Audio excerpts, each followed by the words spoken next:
My name is Alexandra Chen, but everyone calls me Alex. I am 26 years old, a pediatric nurse at Seattle Children's Hospital, and until 3 months ago, I believed I knew who I was. I believed I was the disappointing daughter of Linda and David Chen, the one who could never quite measure up to their expectations, the one who was too American for their traditional values, but never American enough to escape their judgment. I was wrong about almost everything. The truth came out on a rainy Thursday evening in October, during what was supposed to be a simple family dinner at my parents' house in the International District. I had driven there straight from work, still wearing my scrubs decorated with cartoon pandas, my hair pulled back in the messy bun that had become my signature look during 12-hour shifts in the pediatric ICU.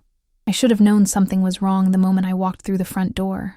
My mother, Linda, was standing in the kitchen, rigidly chopping vegetables with the kind of precise, angry movements that usually meant someone was in trouble.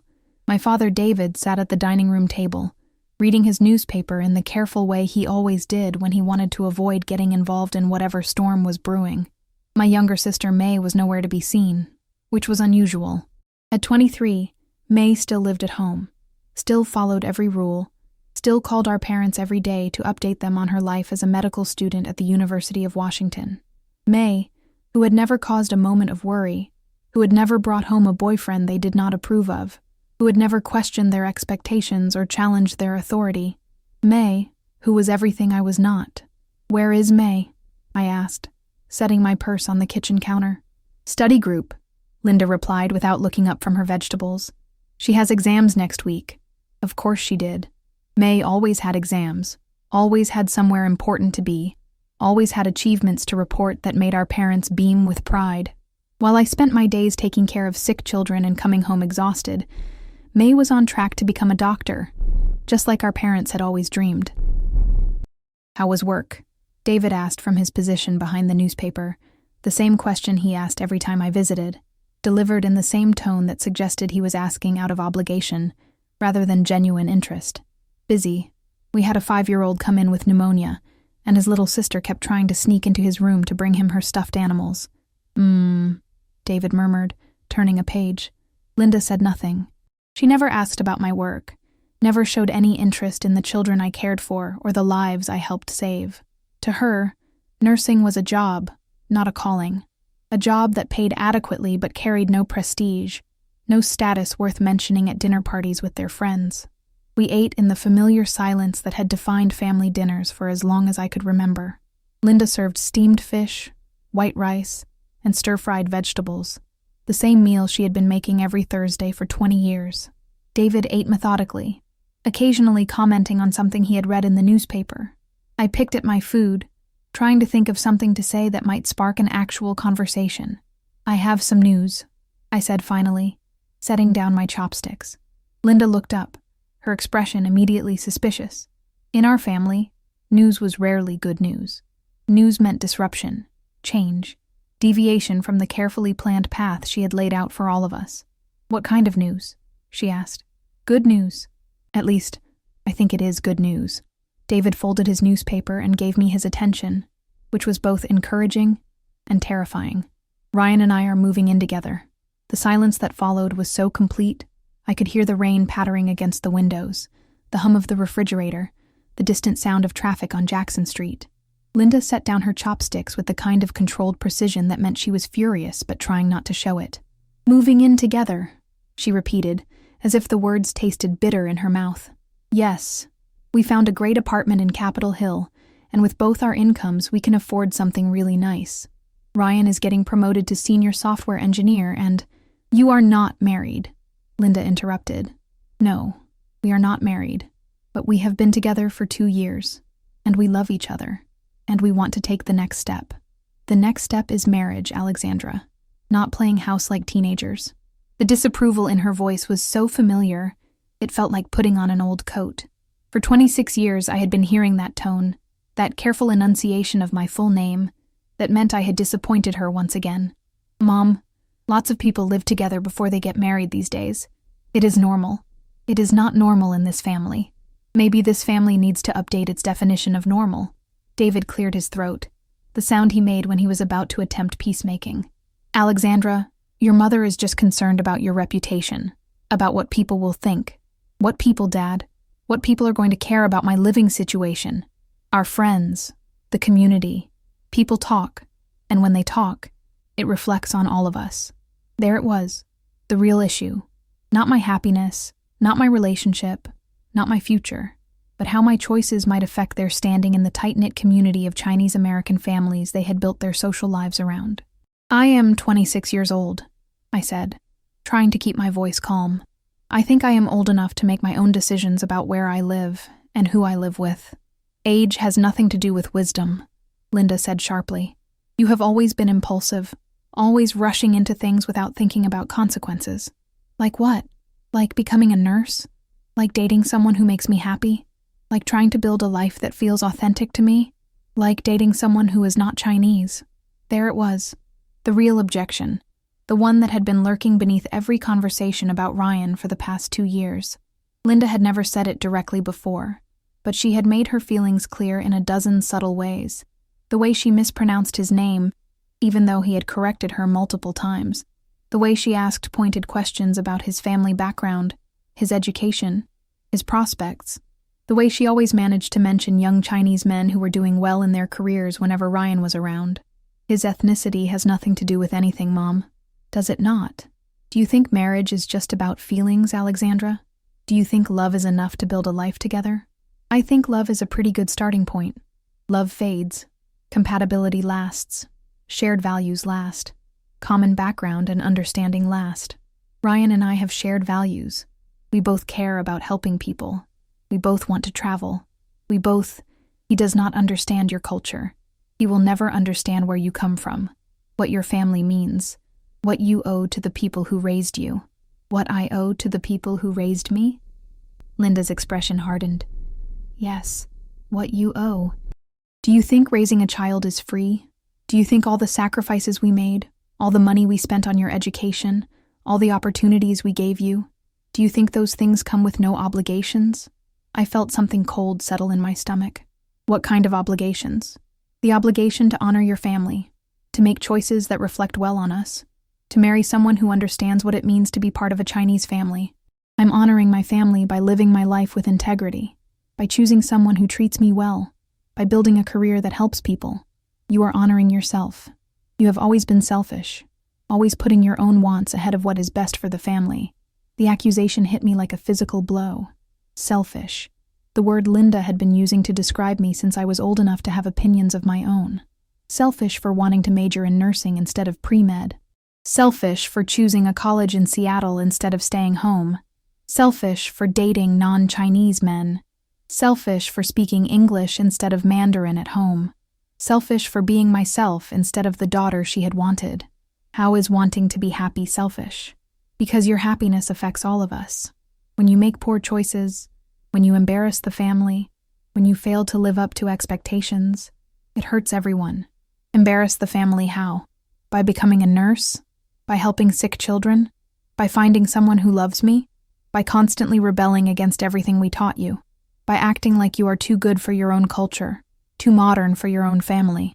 I am not rebelling against my culture. I am trying to find a way to honor it while also being true to myself. You cannot be true to yourself and true to your family. You have to choose. The words hung in the air between us like a challenge. Choose. As if love and loyalty were finite resources that could not be shared. As if being happy meant betraying the people who raised me. Why does it have to be a choice? I asked. Why cannot I have both? Linda stood up from the table, her movements sharp and angry.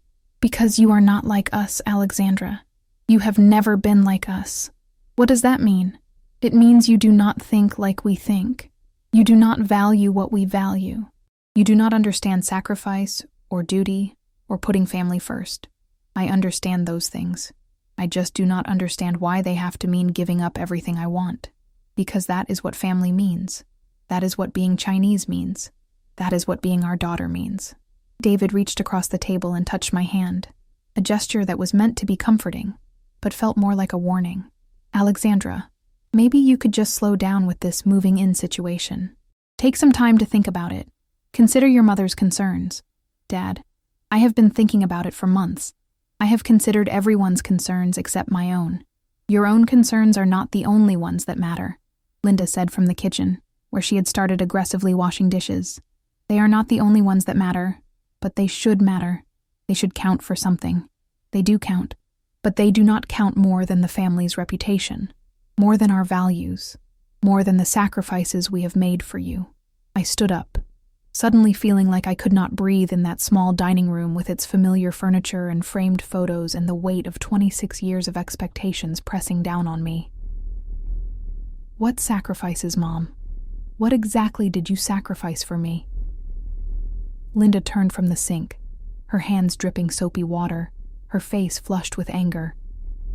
Everything, Alexandra.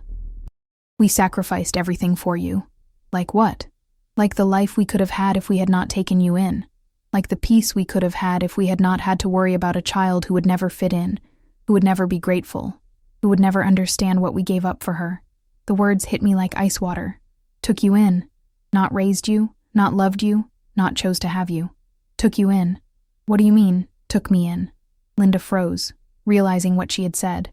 David set down his newspaper with shaking hands. Linda, he said quietly. Do not what? I asked, my voice barely above a whisper. Do not what, Dad? Mom, what did you mean by took me in? Linda looked at David, then back at me, and I saw something in her expression I had never seen before. Not anger, not disappointment, but something that looked almost like relief. I meant exactly what I said. Alexandra, sit down, David said. Please, just sit down. But I could not sit down. I could not move. I could not breathe. What are you saying? Linda dried her hands on a dish towel with movements that seemed unnaturally calm. I am saying that you are not really my daughter, Alexandra. You never were. The world tilted sideways. The familiar dining room, the photos on the walls, the sound of rain against the windows. Everything felt suddenly foreign and wrong. What? You are not my biological daughter. You are the daughter of my cousin Lily, who got pregnant when she was 19 and could not take care of a baby. We took you in when you were 6 months old because family takes care of family, even when it means sacrificing your own dreams. I sank into my chair, my legs suddenly unable to support me. That is not true. It is true. And maybe now you will understand why you have never felt like you belonged here, why you have always been so different, why you have never been able to be the daughter we needed you to be. Linda, stop, David said, his voice sharp with warning. No, David. She wants to know the truth, so she can have the truth. You want to know why I get so angry when you make selfish choices, Alexandra? Because I gave up my career to raise you. I gave up my plans to travel, to have experiences, to live the life I wanted, because a teenage girl could not keep her legs closed, and someone had to clean up the mess. Stop, I whispered. I gave up having more children because we could not afford them after taking you in. I gave up promotions, opportunities, relationships with friends who thought we were crazy to take on someone else's responsibility. Please stop. And for what? So you could grow up ungrateful, rebellious, determined to throw away everything we taught you? So you could embarrass us by choosing some white boy over a good Chinese man? So you could move in with him like some kind of American slut who has no respect for family or tradition? The word slut hit me like a slap. I stood up again, this time moving toward the door. Alexandra, where are you going? David asked. I am leaving. You cannot just leave in the middle of a conversation. This is not a conversation. This is you telling me that I have been living a lie for 26 years. Linda turned back to her dishes, as if she had not just destroyed my entire understanding of who I was. You have not been living a lie. You have been living with people who cared enough to take you in when your real mother could not be bothered to raise you herself. Where is she? Where is Lily? I have no idea. She disappeared after we took you, probably living the selfish life she wanted, instead of dealing with the consequences of her choices. I walked to the front door, grabbing my purse and my jacket. Alexandra, do not go, David said, following me. We can talk about this. We can work through it.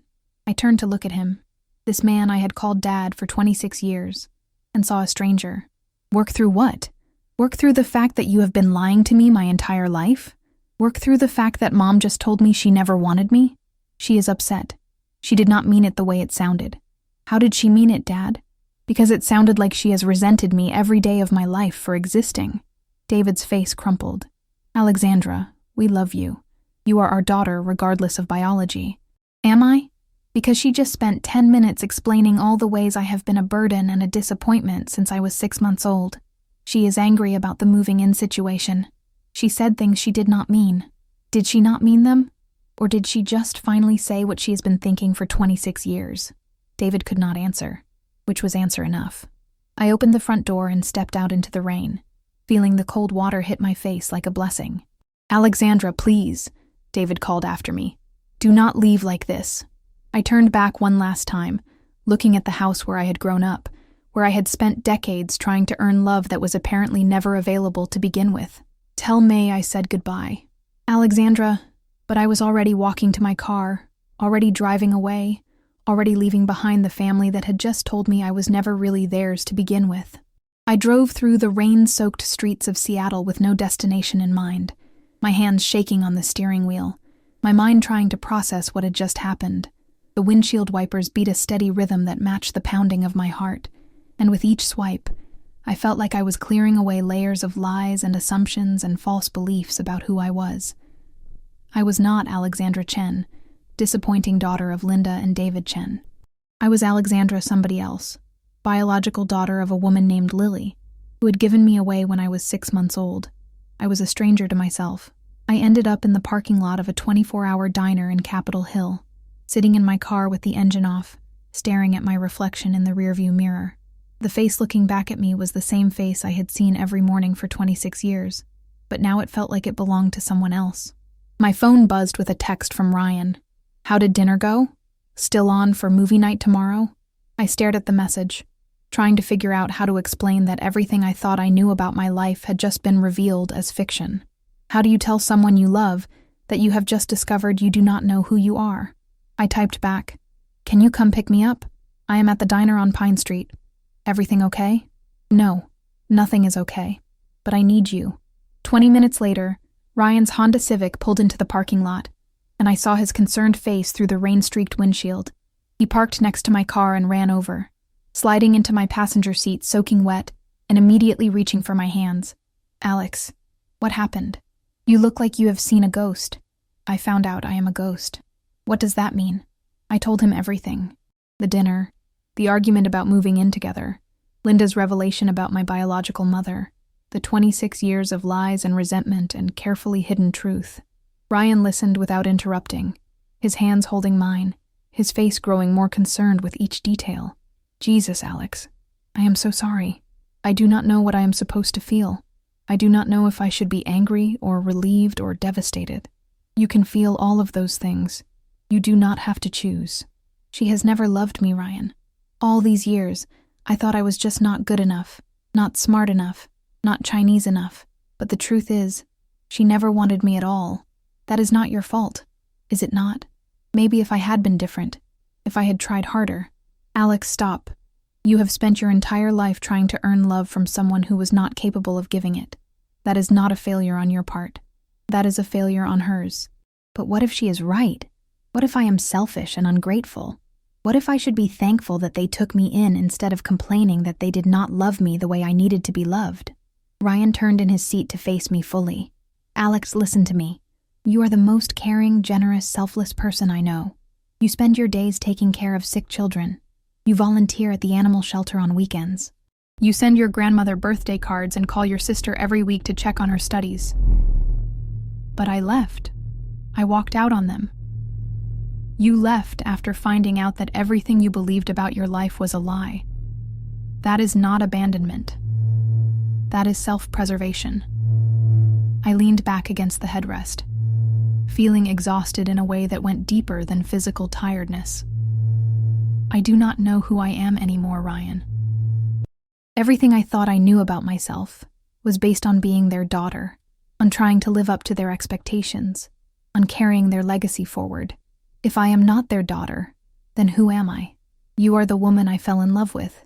You are Alex Chen, pediatric nurse, cat lover, terrible cook, amazing listener, fierce advocate for anyone who cannot advocate for themselves. But my name is not even really Chen. Your name is whatever you choose it to be. Your identity is whatever you build it to be. You are not defined by the people who raised you or the circumstances of your birth. You are defined by the choices you make and the person you decide to become. What if I make the wrong choices? Then you make different choices tomorrow. But Alex, the choice to leave tonight, the choice to refuse to accept being treated that way, that was not the wrong choice. That was the bravest thing you could have done. We sat in silence for a while, listening to the rain drumming on the roof of the car. Finally, Ryan spoke again. What do you want to do now? I want to go home. To your apartment. To our apartment. I want to go home with you. And I want to pack my things. And I want to move in with you tomorrow if you will still have me. Of course I will still have you. I will always have you. Even if I am not who I thought I was. Especially if you are not who you thought you were. Because maybe now you can be who you actually are. That night, I slept in Ryan's bed for the first time. Not because we were ready to take that step in our relationship, but because I could not bear to be alone with the echoes of Linda's words in my head. Ryan held me while I cried, stroked my hair while I raged, and listened while I tried to piece together 26 years of memories and figure out which parts were real and which parts were performance. Do you think May knows? I asked as we lay in the darkness. I do not know. Does it matter? I think it does. I think it explains a lot about why she has always been the golden child while I have been the disappointment. Maybe. Or maybe Linda is just better at loving children she gave birth to than children she did not. That is a terrible thing to say. It is a terrible thing to be true. But Alex, some people are not capable of loving outside their own biology. That does not make you unlovable. It makes them limited. I keep thinking about all the times she compared me to May, all the ways she made me feel like I was not good enough. Now I wonder if it was not that I was not good enough, but that I was not really hers. Does knowing that make it hurt less? No. Maybe it makes it hurt more. Because now I know it was never about my choices or my behavior. It was about something I could never control. But Alex, it also means you can stop trying. You can stop trying to earn something that was never available to you. The next morning, I called in sick to work and spent the day moving my belongings out of my studio apartment and into Ryan's one-bedroom place in Capitol Hill. It was not the gradual romantic transition we had planned. It was a desperate flight from one life into another, a severing of ties that felt both necessary and terrifying. My phone rang constantly throughout the day. David called 6 times, leaving increasingly frantic voicemails asking me to come home so we could talk. May called twice, her voice confused and worried on the messages she left. Linda never called at all. That evening, as Ryan and I sat surrounded by boxes in what was now our shared living room, May showed up at the door. Alex, what the hell is going on? She looked exactly like she always looked, perfectly put together, her long black hair sleek and shiny, her clothes expensive and conservative, her expression a mixture of concern and disapproval that reminded me painfully of Linda. Did they tell you? They told me you had a fight and moved out. They did not tell me why. I invited her in and offered her tea, going through the motions of hospitality while trying to figure out how to explain that everything she thought she knew about our family was built on lies. May, there are some things about our family that you do not know. Like what? Like the fact that I am not really your sister. May stared at me like I had just announced that I was planning to join the circus. What are you talking about? I told her what Linda had told me, watching her face change from confusion to shock to something that looked like understanding. You knew, I said when I finished. You knew, did you not? May set down her teacup with trembling hands. I suspected. How long? Since I was maybe 15. I was going through old photo albums looking for pictures for a school project, and I found some documents in a box in Mom's closet. Adoption papers or something like them. I confronted Mom about it, and she told me to forget what I had seen, that it was not my business. And you just forgot. I tried to, but it explained so much about why you and Mom always seemed to be at odds, why nothing you did was ever quite right. Why did you never tell me? May looked down at her hands. Because I was 15 and scared, and I did not know what it would do to you to find out. And because part of me was relieved. Relieved that there was a reason why Mom loved me more. Relieved that it was not just because I was a better daughter. The honesty of her answer hit me like a punch to the gut. Jesus, May. I know how that sounds. I know it makes me terrible. But Alex, do you have any idea what it was like growing up in your shadow? My shadow. I was the disappointment. You were the perfect daughter. I was the backup daughter. Everything I achieved, every success I had, it always came with the unspoken understanding that I had to be twice as good to make up for your failures. That is not my fault. I know it is not your fault, but it was my reality, and when I found out that you were not actually their biological daughter, it made sense. It explained why the pressure was so intense, why they needed me to be perfect, because they only had one real daughter to pin their hopes on. Yes, we sat in silence for a while, both of us processing the complicated truth of our relationship and the family dynamics that had shaped us both. "What are you going to do now?" May asked. "I am going to build a life that has nothing to do with earning anyone's approval." "Are you going to try to find your biological mother?" The question had been lurking in the back of my mind since Linda's revelation, but I had not been ready to face it until now. "I do not know. Maybe. Do you think I should?" "I think you should do whatever feels right for you. But Alex, I want you to know something." "What?" "Even though we are not biological sisters, even though our relationship has been complicated by all this family dysfunction, you are still my sister. You are still the person who taught me how to ride a bike and helped me with my algebra homework and held me when I cried after my first breakup. Even though I walked out, especially because you walked out. It took courage to do what you did. It took strength to choose yourself over their expectations. It does not feel like courage. It feels like I am falling apart. Maybe falling apart is the first step to putting yourself back together the way you actually want to be." After May left, Ryan and I ordered takeout and ate it sitting on the floor of our living room, surrounded by the evidence of my hasty escape from one life into another. "Do you regret it?" he asked as we shared lo mein straight from the container. "Moving in with you?" "All of it. Confronting them, leaving, blowing up your relationship with your family." I considered the question, thinking about the relief I had felt walking out of that house, the sense of finally being free from 26 years of trying to be someone I was not. I regret that it took me this long to do it. Really? Really. For the first time in my life, I feel like I can breathe. Like I can make choices based on what I want, instead of what I think will make them happy. "What do you want?" It was such a simple question, but it stopped me cold. What did I want? For 26 years, I had been so focused on meeting other people's expectations that I had never really considered my own desires, my own dreams, my own vision for what my life could look like. "I want to be happy," I said finally. "I want to wake up in the morning excited about the day ahead, instead of dreading the next opportunity to disappoint someone. I want to love and be loved without conditions or reservations. I want to build something beautiful with you." "You already are building something beautiful with me." "Am I?" "Alex, you are the most beautiful person I know. Not because of how you look, but because of who you are when you let yourself be yourself. Tonight, sitting here eating Chinese takeout in our messy apartment, you look more beautiful than I have ever seen you.